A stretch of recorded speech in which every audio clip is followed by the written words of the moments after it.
생존 우선순위 서바이벌 프라이어리티 2025년 5월 29일자를 진행하도록 하겠습니다. 배경 사진은 현한수 씨라는 아마추어 사진 작가의 작품이 눈에 팍 띄어서 배경으로 삼아봤습니다. 태양을 이렇게 어떻게 찍을 수 있는 건지 무슨 특수한 카메라가 있는 것 같은데요. 동해에 떠오르는 태양인지 동해에서 떠오르는 태양인 것 같습니다. 오늘의 편집 내용 제목입니다.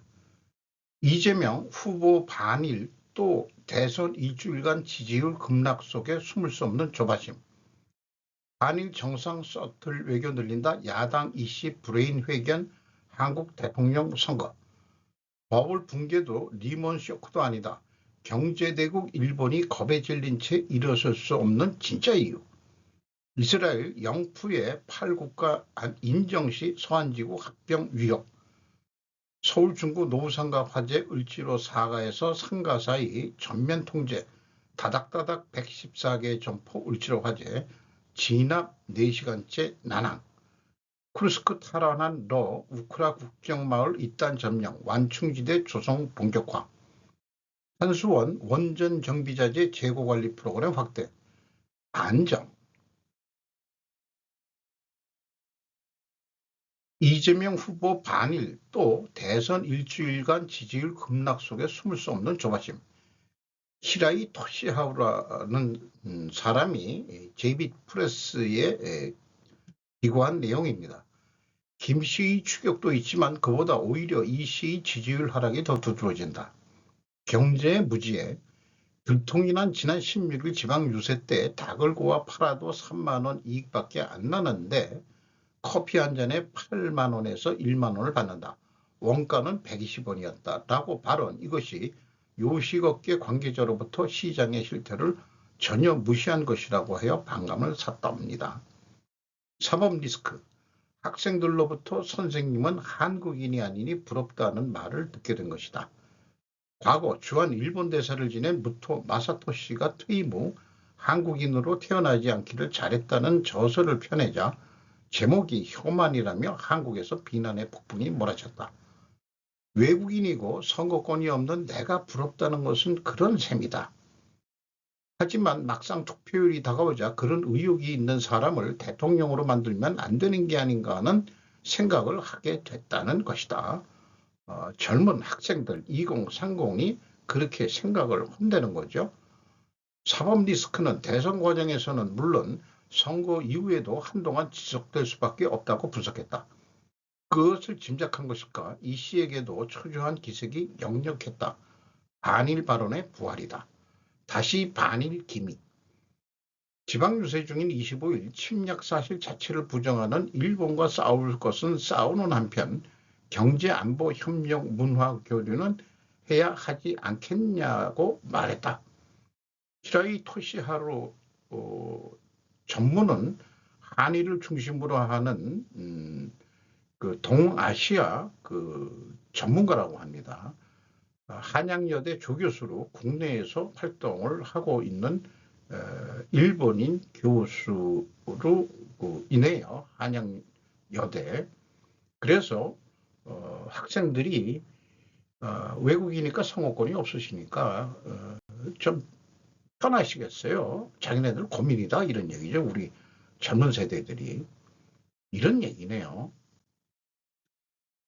한일 관계는 1965년 국교 정상으로 더 이상 싸울 필요가 없는 관계가 되었을 것이다. 그것을 또 싸운다라는 강한 말로 일본을 공격의 대상으로 규정하고 있다.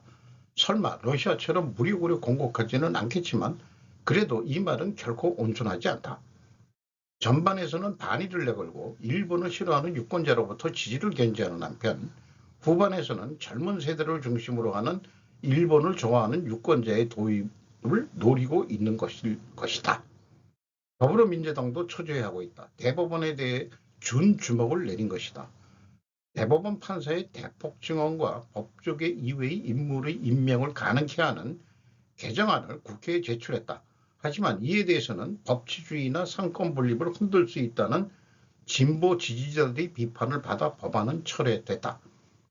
이준석은 과거 야당 시절 국민의힘 대표를 맡았지만 윤 정권이 들어서자 당에서 쫓겨난 과거가 있는 것이다.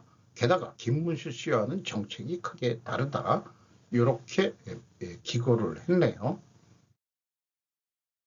한일 정상 셔틀 외고 늘린다. 야당 이슈 브레인 회견 한국 대통령 선거. 지지컴에서 보도를 했습니다. 한국 대통령 선거의 최유력 후보 혁신계 제1야당 더불어민주당의 이재명 전 대표의 외교 브레인을 맡고 있는 위성락 국회의원이 28일 외신과 회견했다. 한일 국교정상으로부터 올해로 60주년을 맞이하는 것에 맞추어 미래지향의 관계로 발전시키겠다고 표명, 정상 간 셔틀 외교도 더 늘리고 싶다고 말했다. 위 씨는 식민지 지배에서의 반성과 사죄나 미래지향을 명기한 1998년 한일 공동선언의 정신을 계승해 그 연장선상에서 한일 관계를 쌓아가는 비전을 가지고 있다고 설명. 징용공이라는 과거사 문제에 대해서는 원칙을 지켜 대응하겠다고 말하는데 그쳤다. 북한의 납치 문제를 둘러싸고도 한일에서 협력할 가능성이 있다고 지적했다. 이 위성락이라는 사람이 위 씨는 제가 확실하진 않지만은 그 과거 젊었을 때 거래했던 사장의 이름이 위 씨인데 뭐 이렇게 이런저런 얘기하다 보니까 중국 화교 출신들의 그 성인 것 같아요.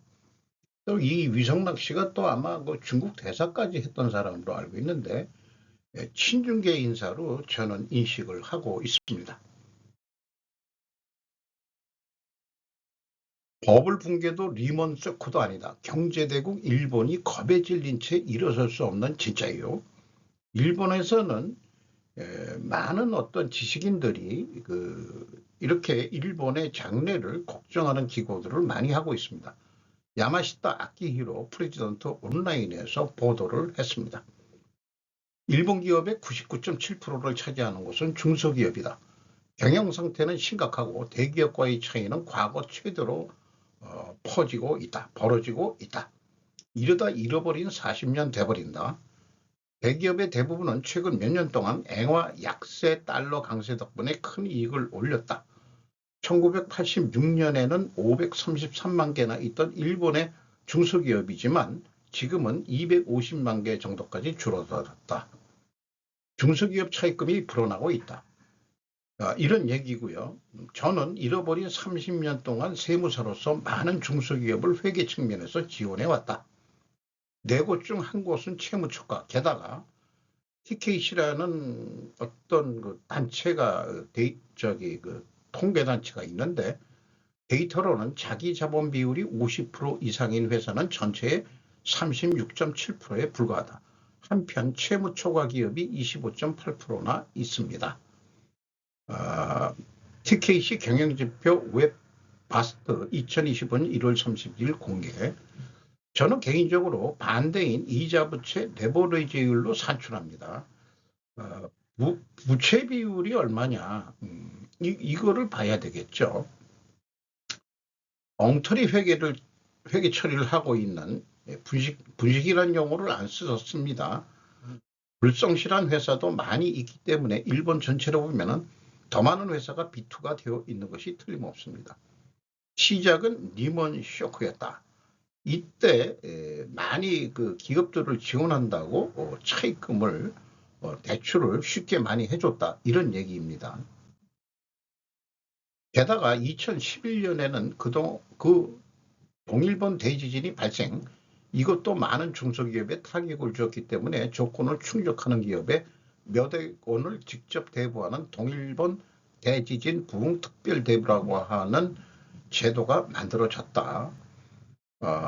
또 민주당에서 자민당으로의 정권 교체가 일어난 후 2013년 3월에는 모라토리엄법이 종료되었는데 중소기업을 지원하기 위해 2012년에 마련된 중소기업의 새로운 회계기준, 중소회계 요령에 따른 결산서를 내고 있는 회사는 모라토리엄법과 같은 조건으로 융자를 받을 수 있게 되었다. 대출만으로는 회사를 먹고 하는 거 아니냐. 상환이라는 출구도 생각해야 된다. 돈이 운영자금이 부족하다고 해서 계속 대출을 받으면 언젠가는 갚아야 되기 때문에 빌린 돈을 갚으려면 각각의 회사가 제대로 이익을 낼 수 있어야 됩니다. 이거는 당위적이고 당연한 얘기인 것 같습니다. 어쨌든 자기가 세무사인데 금융기관 포함해서 일본에서는 경영혁신 등 지원기관으로 인정해 그 대출을 보조금 등으로 지지하는 것. 그러니까 중소기업들이 이런 기관들을 통해서 정부 자금을 받아가지고 그 경영혁신 이런 것들을 한다는 얘기인데요. 저는 일본이 이래서 우리나라도 그 일본 거 거의 흉내내고 있지만은 컨설팅, 아이소 컨설팅을 해본 입장에서는 중소기업청이 그 지원하는 바람에 아이소는 300만 원만 돈 주고 사면 된다는 식으로 돼가지고 치열한 또 이 인증기관들끼리의 경쟁으로 이런 것들을 생각하면은 진짜 경영혁신을 한다면 자기 돈으로 해야 될 거라고 저는 믿습니다. 신종 코로나 바이러스 감염증 특별대출이 또 결정타였고 중소기업의 차입금은 평균 1억 2천만 원까지 불어났다. 우리나라로 치면은 10억 원대네요. 10억 원이면은 뭐 그 대기업으로서는 뭐 얼마 안 되는 거지만 중소기업 일본은 97%나 중소기업이라니까 그 뭐 가계부채 이상으로 빚으로 기업들을 돌린다라고 할 수 있겠네요. 거기다가 건전한 회사 기준이 낮아지고 있다. 요 비교하는 그 대출 비교가 그 종전에는 그 이 매출 3개월분 정도의 차입금까지는 밀어준다 했는데 최근에는 6개월 매출액에 상당히는 차입금 기준이 됐다. 이렇게 소개하고 있습니다. 이자 내기가 빠듯돼 버렸다. 이자 내기 급급하다. 제가 재무지표 분석을 통해 가지고 그 이자 부채 레버리지율과 그 지급이자에 대해서 그 이자 보상률인가요? 그거를 해서도 소개를 했었죠. 당분간은 그 현금 재무지표는 좀 생략을 하려고 합니다. 뜻한 바가 있어서 빛에 둔감한 사장 늘고 있다. 뭐 이건 개인이지만 주택융자를 받은 사람은 20년, 30년에 걸친 상환할 수 있는 목표가 서 있어도 문득 제대로 완지할 수 있을까라고 불안해지는 일이 있을 것입니다. 아무리 확실한 상환 계획을 세우고 있어도 예정대로 되지 않는 위험이 있다. 불확실성과 변동성이 있다는 얘기죠. 기업을 하다 보면은. 원래 회사란 이런 거야. 이게 좋을 리가 없다. 이런 얘기고 자기 자본 비율이 낮고 이른바 남의 돈에 의지해 있을 뿐인데 당연하다고 생각한다. 나중에 다 기업 뺏기는 거죠. 펀드 회사들한테. 이렇게 될 거 아니냐. 그래서 그 중소기업의 빚체질을 강화하는 시책을 거듭함으로써 경제의 토대를 약화시켜 온 것이다. 이렇게까지 얘기하고 있습니다. 이 그 기고자가 작은 회사를 강하게 하는 회계력이라는 걸 했는데 제가 뭐 원서를 입수한다 그래도 뭐 100% 읽어낼 자신은 없습니다. 하지만은 이 작은 회사를 강하게 하는 회계력. 일단 회계력이라는 게 의미가 있습니다. 그래서 제가 좀 정리를 해봤어요. 제 생각을. 글을 읽으면서 내가 충분히 이해력이 있다는 것에 어쩌면 스스로 놀랐다. 재무회계 출신이 아니라서 그런 경험이 없는 상태에서 나는 스루프 회계와 더불어 재무지표, 현금 재무지표입니다. 를 분석을 해왔다. 재무지표에 대해서는 아트만이라는 준천재를 만난 것이 행운이었다. 알고리즘 산식을 이해하는 데 수많은 기업체의 결산 재무제표를 분석 실습해 왔다. 이제 포레스트 검프처럼 재무지표에 대해서는 러닝을 중단했다. 왜냐하면 회사가 제대로 이익을 내기 위한 스루프 회계를 다시 강조하기 위해서이다. 야마시타는 기업이 수익을 내야 한다는 것을 말하고 있는데 이는 그의 신서 제목처럼 작은 회사를 강하게 하는 회계력이 원가 회계보다 더 쉬운 스루풋 회계이기 때문이다. 이 야마시타라는 사람이 스루풋 회계를 알고 있는지 모르지만은 일부 일본에서도 이 스루풋 회계를 제약이론 경영에 대해서 학습을 하고 또 전파하려는 사람들이 있는데 저처럼 회계까지 접근한 그런 게 있는지는 지금 확인되지는 않습니다. 전에도 한번 말씀드렸지만은 현재로서 원가 회계를 스루풋 회계로 전환해서 실질 이익이 얼마다라고 분석해내는 것은 아마 제가 세계 유일무이할 것입니다. 아주 혼자서 외롭게 지금 어찌 보면은 투쟁을 하고 있는 거나 마찬가지인데 그렇습니다. 제 정열이 언제까지 이 스루풋 회계를 전환하는 것은 역시 여러 가지 알고리즘을 만들어야 나오지만 실제 도입한다 그러면은 너무나 단순해가지고 아주 쉽습니다. 그냥 도입만 하면 됩니다. 사고방식을 스루풋을 먼저 올린다는 사고방식으로 경영을 한다면은 되는데 저 개인적인 생각으로는 한국의 내부 회계라도 도입되기를 강력히 희망하게 됩니다. 이스라엘 영푸의 8국가 인정 시 서한지구 합병 위협. 정지윤 기자가 뉴스 1에서 보도를 했습니다. 영푸 4달 유엔 회의에서 8국가 인정 검토 중. 이렇게 돼서 만약에 영푸가 팔레스타인을 국가로 인정을 한다 그러면은 가자 지구를 그냥 다 점령해 버리겠다라고 위협을 했다는 거죠. 이것이 이제 핵심 내용이 되겠습니다. C구역이라는 합병한다고 했는데 현재 가자지구 이런 거에 또 그다음에 이제 여기서 C구역은 서안지구도 있죠. 거기도 61%를 지금 차지하고 있다. 이런 걸 다 합병해버리겠다 이렇게 얘기하고 있습니다. 이는 영프 로스차일드 대 스위스 로스차일드 금융세력 간의 싸움의 상징이다. 트럼프는 스위스 로스차일드 편에 서 있다라고 전문가는 진단한다. 미국은 가자지구 팔레스타인들을 이집트가 수용해야 한다고 주장한다. 그러면은 그게 무슨 얘기냐 그러면은 가자지구 앞바다에 석유가스가 발견됐습니다. 그러면은 영프 계열의 금융자본은 자기네들이 거기에 투자를 안 했거든요. 아마 미국의 석유 메이저가 아마 금융 세력으로 치면은 스위스 로스차일드하고 가깝지 않겠냐 이렇게 그냥 상상이 되는데 어쨌든 분명히 이권관계의 대립이 있습니다. 제이미 다이먼은 트럼프의 의제가 미국 동맹국들을 중국으로 밀어낼 것이라고 경고했습니다.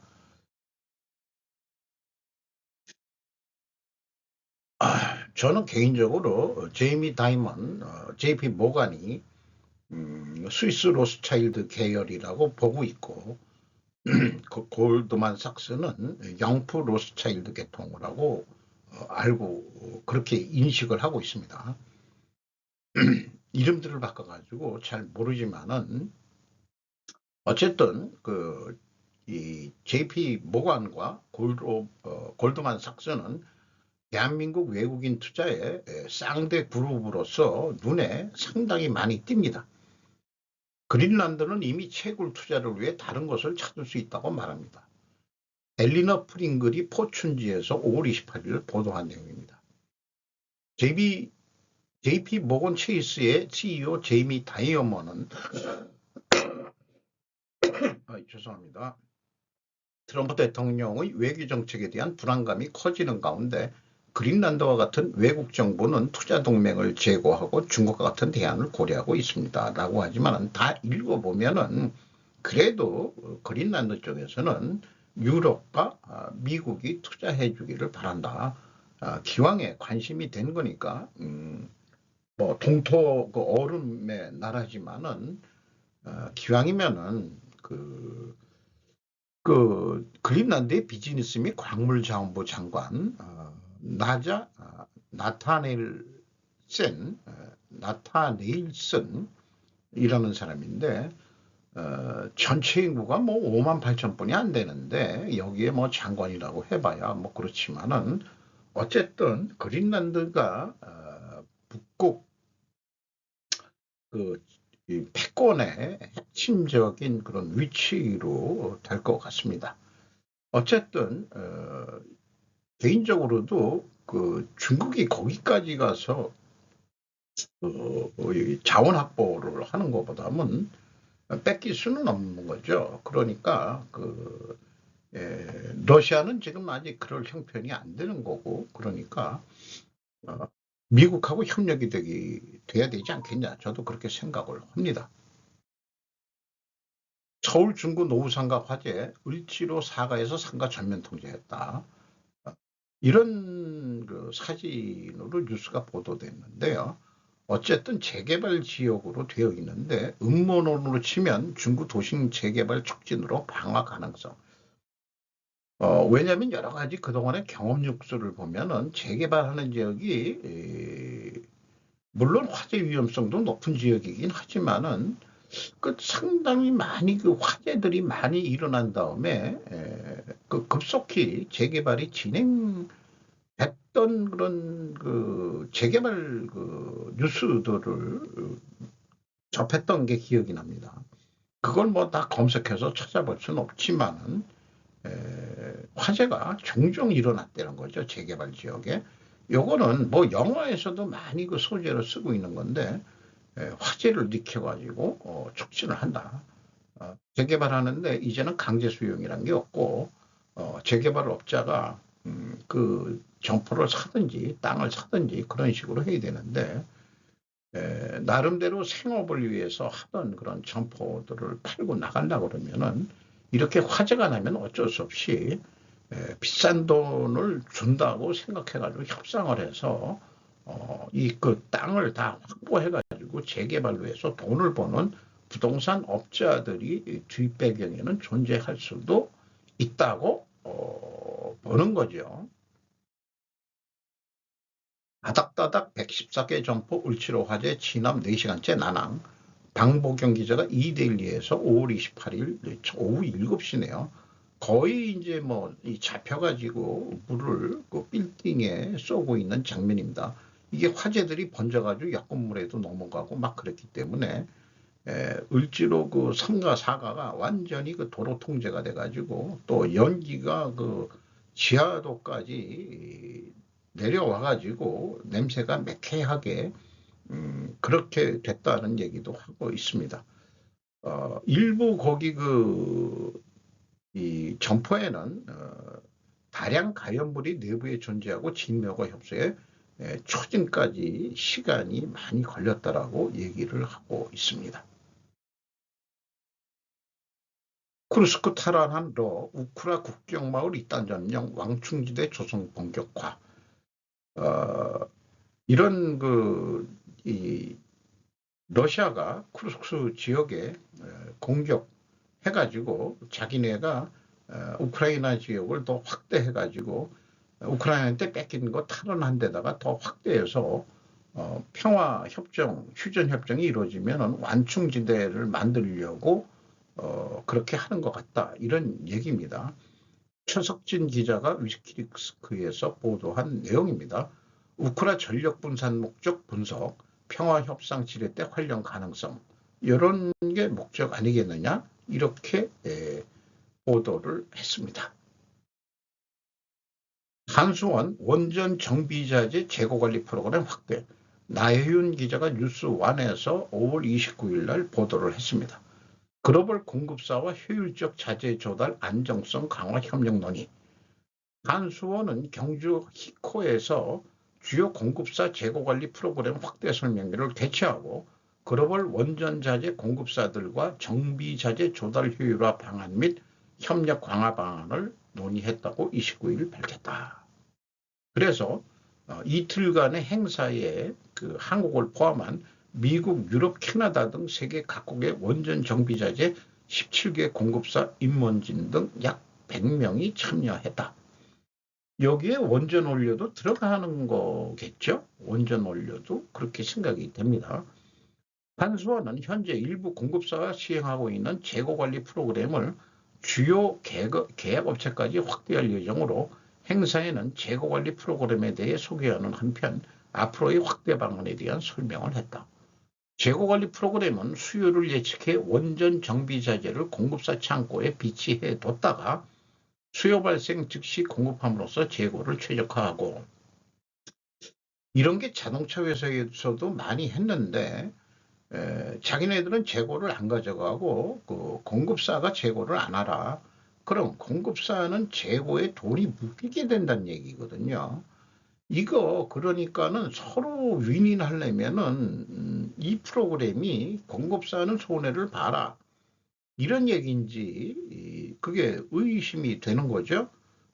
그러니까 이렇게 해서는 좀 곤란하지 않을까. 적기자재 조달에 따른 경영 효율을 높일 수 있는 것이 특징이다, 그렇게 했는데 한수는 물론 경영 효율이 되겠죠.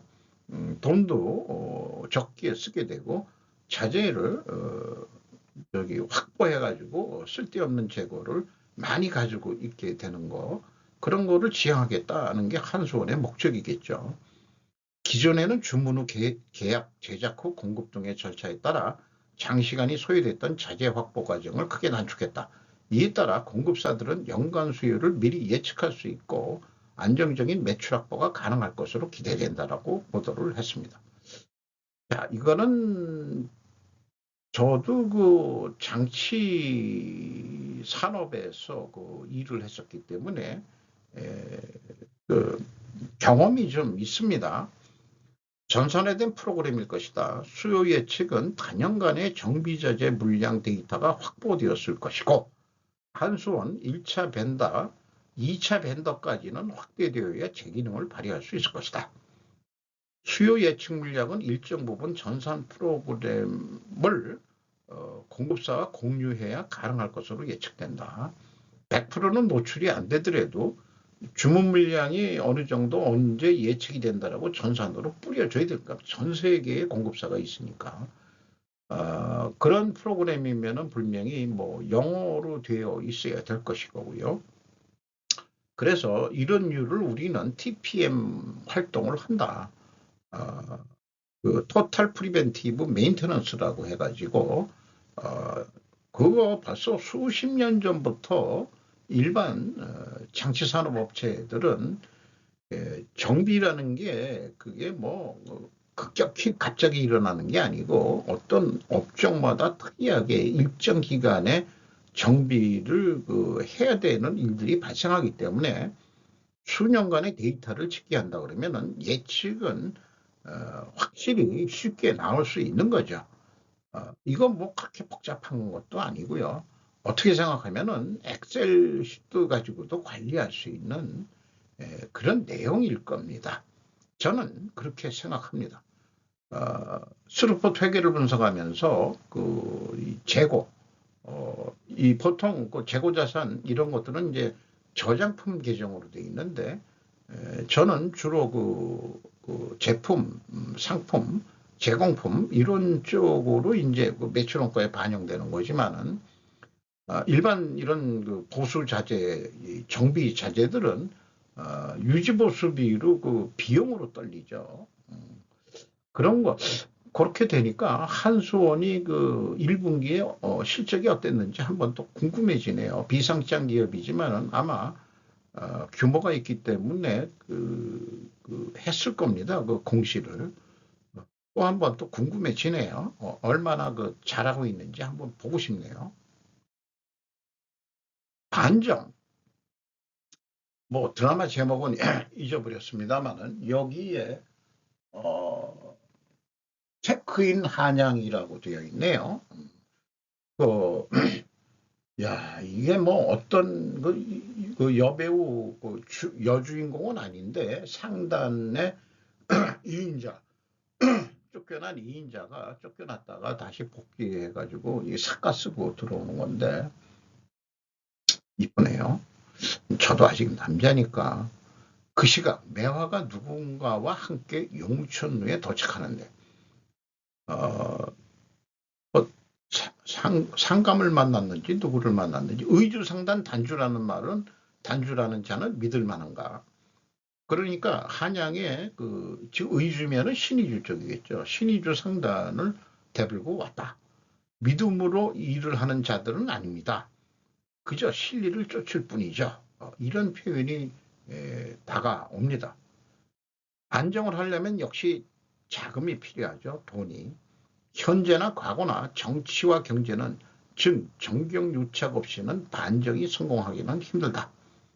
더 생각해보면 상단 대 상단의 세력 싸움일 수 있다.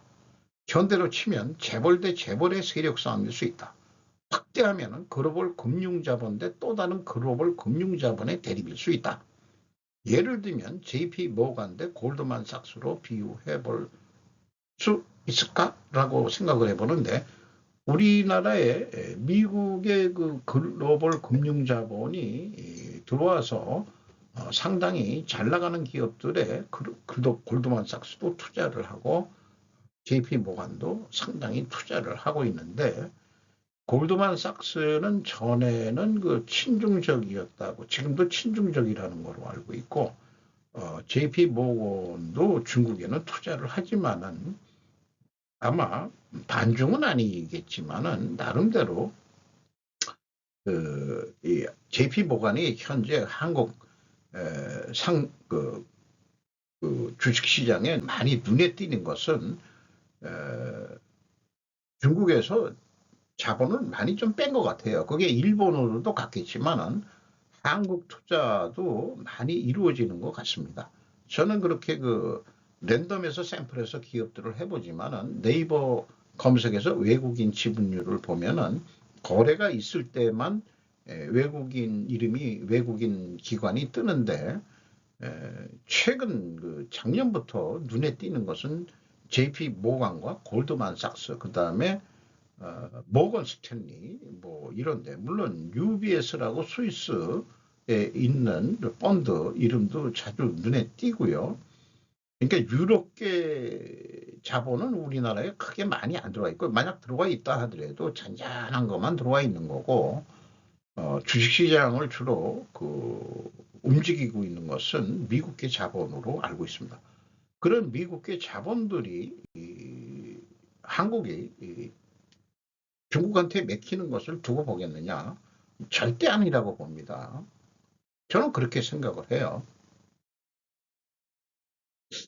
이상 마치도록 하겠습니다. 손익분석과 해석, 전제조건은 true. 이렇게 해서 템플레이트로 뒤에 몇 장들이 있는데 천천히 읽어보시면은 영광일 것 같습니다.